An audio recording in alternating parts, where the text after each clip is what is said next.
Nedumkandam block പഞ്ചായത്തിൽ Rajakkad division തിരിച്ചുപിടിക്കാൻ ഇത്തവണ യുവനേതാവിനെ കളത്തിലിറക്കിയിരിക്കുകയാണ് LDF. കേരള കോൺഗ്രസ് പ്രതിനിധിയായ വിപിൻ സി അഗസ്റ്റിനാണ് ഇവിടെ മത്സര രംഗത്തുള്ളത്. തികഞ്ഞ വിജയപ്രതീക്ഷയോടെ ഒന്നാം ഘട്ട പ്രചാരണവും ഇടത് സ്ഥാനാർത്ഥി പൂർത്തിയാക്കി.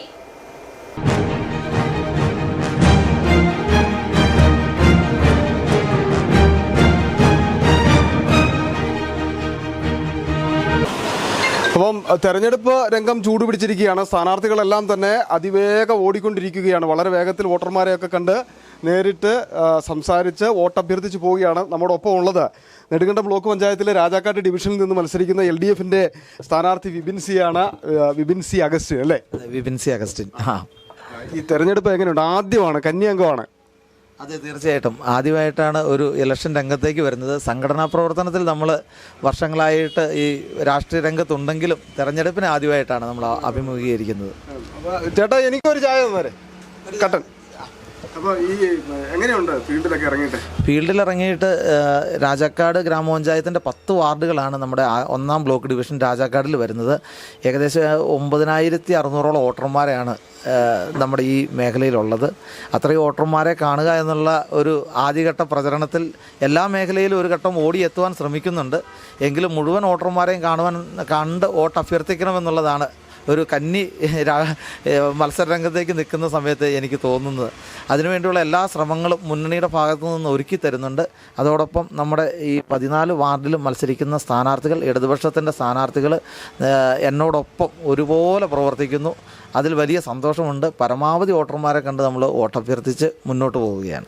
ഈ LDFനെ സംബന്ധിച്ച ആദ്യഘട്ടത്തിൽ തന്നെ സ്ഥാനാർത്ഥി നിർണ്ണയമൊക്കെ പൂർത്തിയാക്കി അവർ വളരെ വേഗത്തിൽ തന്നെ പ്രചാരണ രംഗത്തേക്ക് എത്തുകയും ചെയ്തു. ഒരു ഒന്നാം ഘട്ടമൊക്കെ കഴിഞ്ഞു അല്ലേ? അതെ, ഒന്നാം ഘട്ടം കഴിഞ്ഞു. എല്ലാ വാർഡുകളിലും സ്ഥാനാർത്ഥിമാർ ഒന്നാം ഘട്ടം പൂർത്തിയാക്കി. അതുപോലെ LDF ജില്ലാ പഞ്ചായത്ത് നമ്മുടെ ശങ്കർകുമാർ ജി എന്ന നമ്മുടെ പ്രിയപ്പെട്ട സ്ഥാനാർത്ഥി രാജാക്കാട് ടൗൺ ഉൾപ്പെടെയുള്ള മേഖലകളിൽ അതുപോലെ കൺവെൻഷനുകളിലും പങ്കെടുത്തു തുടങ്ങി. ബ്ലോക്ക് പഞ്ചായത്തിലേക്ക് മത്സരിക്കുന്ന എനിക്കും എല്ലാ കൺവെൻഷനുകളിലും ഇപ്പോൾ പങ്കെടുക്കുവാൻ സാധിക്കുന്നുണ്ട്. എന്തായാലും അത്തരത്തിലാണ് വലിയ ആവേശത്തോടു കൂടി മുമ്പോട്ട് പോകുന്നു. എങ്ങനെയാണ്, എത്രത്തോളമാണ് വിജയപ്രതീക്ഷ? 100% വിജയപ്രതീക്ഷയാണ് ഉള്ളത്. കാരണം നമ്മൾ വ്യക്തിബന്ധങ്ങൾ പരമാവധി ഉപയോഗിക്കുന്നു, സംഘടനാ സംവിധാനത്തിലുള്ള എല്ലാ ബന്ധങ്ങളും ഉപയോഗിക്കുന്നു. അതുപോലെ നല്ലൊരു റെസ്പോൺസാണ് ആളുകളെ കണ്ടെത്തുമ്പോഴുള്ളത്. നമ്മൾ രാഷ്ട്രീയത്തിനപ്പുറമുള്ള കുറേ സ്നേഹബന്ധങ്ങൾ, സുഹൃത്ത് ബന്ധങ്ങളൊക്കെ നല്ല രീതിയിൽ മുന്നോട്ട് കൊണ്ടുപോകാൻ സാധിക്കുന്നുണ്ട്. രാഷ്ട്രീയത്തിനപ്പുറത്തുള്ള ഒരു കാഴ്ചപ്പാടോടുകൂടി തന്നെയാണ് മുന്നോട്ട് പോകുന്നത്. എന്തായാലും അത്തരത്തിലാണ് ഇടതുപക്ഷം ഇത്തവണ സ്ഥാനാർത്ഥി നിർണ്ണയം നടത്തുമ്പോൾ യുവാക്കൾക്കും അതുപോലെ തന്നെ സ്ത്രീകൾക്കും ഒക്കെ പ്രാതിനിധ്യം നൽകിക്കൊണ്ടായിരിക്കുമെന്ന് നേരത്തെ തന്നെ പ്രഖ്യാപിച്ചിരുന്നു. അതിൻ്റെ ഒരു ഉദാഹരണമാണ് വിപിൻ സി അഗസ്റ്റിൻ. എന്തായിരുന്നാലും എല്ലാവിധ വിജയ സാധ്യതകളും ഉണ്ടാകട്ടെ, വിജയ പ്രതീക്ഷ നിലനിർത്തി മുന്നോട്ട് പോകാൻ സാധിക്കട്ടെ എന്ന് ആശംസിക്കുകയാണ്. നമുക്ക് മറ്റൊരു സ്ഥാനാർത്ഥിയെ തേടി പോകാം. ക്യാമറാമാൻ അരുൺ രാജുവിനൊപ്പം സന്ദീപ് രാജാക്കാട്, സിറ്റി വിഷൻ.